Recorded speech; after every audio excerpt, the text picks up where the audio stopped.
He made another decision in Syria, and that was when it became clear that Assad had used chemical weapons. He made a decision to go to Congress and ask for permission. Right. And it effectively turned down in Congress and didn't proceed with bombing those positions, and ended up with potentially a solution through another source. But the precedent of going to Congress on that issue, does that trouble you at all? Well, I had supported the president's statements around that time that there had to be consequences.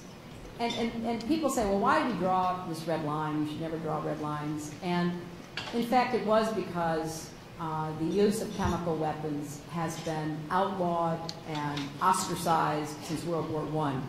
And it's the kind of aggressive action that cannot be allowed to go forward.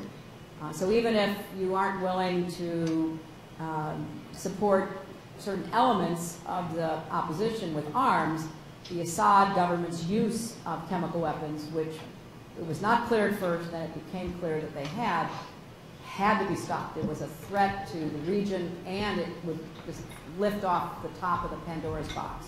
So I said at the time that I supported the president's saying that there would have to be consequences, and I supported the president going to the extent of saying there may have to be military consequences.